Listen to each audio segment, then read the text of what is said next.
Hi, this is Arthur Smith. Welcome to my channel. We're the Smiths Oregon RV Living.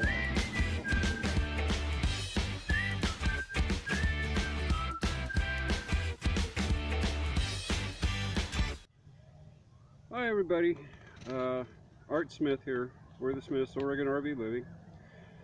We started off the new year a little bit rocky. We started having problems with our hot water heater. So I came out and started doing a little bit of troubleshooting. Nothing that's written down, it's just stuff that I know, and so I started doing a little bit of troubleshooting. And well, I found what I thought was just a loose wire.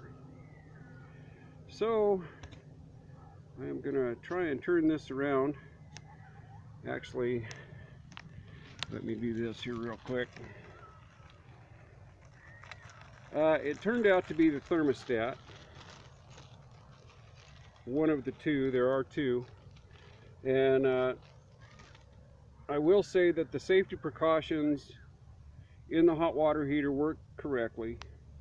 It kept shutting itself down, which is why I came out and started doing the troubleshooting to begin with. So I wiggled a couple wires, and I heard a relay click. So I knew there was an issue with one of the two thermostats.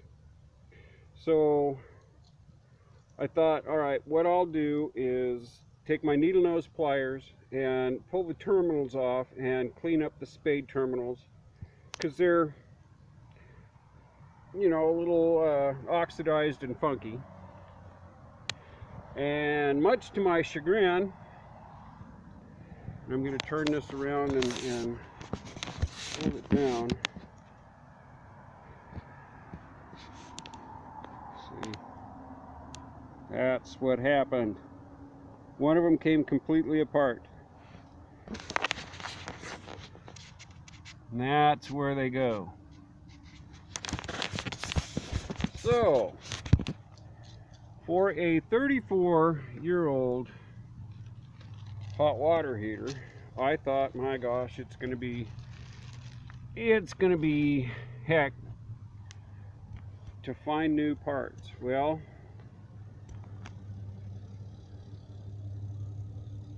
oops. Here in Reedsport, there is a small RV store. They do parts and stuff like that. God, I look like crap. Anyway, I went in and talked to the lady there. Their store is called RV Masters here in Reedsport. And lo and behold, we were able to get the part numbers off of the two bad thermostats and get replacements. Yes.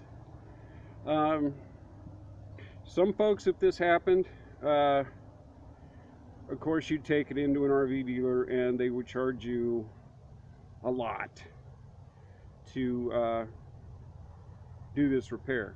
I'm doing it myself. Unfortunately, I don't have anybody to help me with the camera, so I'm going to try and take still photos of each and every step, and going to have to do it that way. But yeah, I was very, very pleased that she was able to find these parts for me. So I'm going to kind of cut away right now and start this repair, and I will take some photos along the way. So bear with me, wish me luck. And oh, by the way, this, and I had it shipped overnight, only cost me $20. Now, I did price a new hot water heater, something that, of course, a 34-year-old hot water heater, you think, well, maybe it's time to replace it. Those are $400 plus. This is 20 bucks. And to replace the hot water heater, I'd probably attempt it myself, but most people would go and go to the RV dealer. So you've got their part markup probably,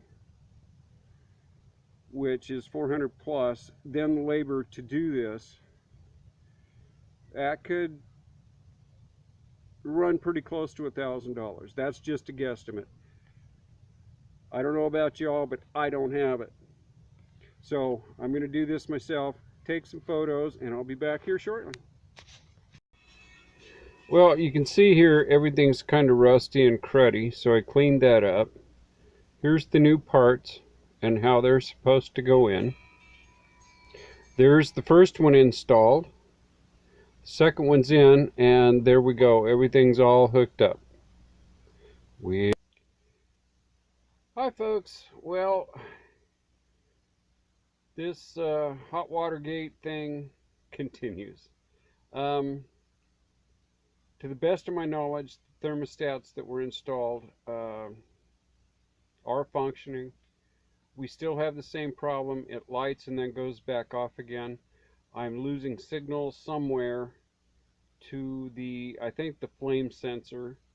I'm not sure if it's coming out of the control box or what the deal is, but I'm going to put this out and show you so far what I've got done. And well, the hot water heater thing here continues. So stick with us, and we're going to get this thing working. So thanks, and we'll see you soon.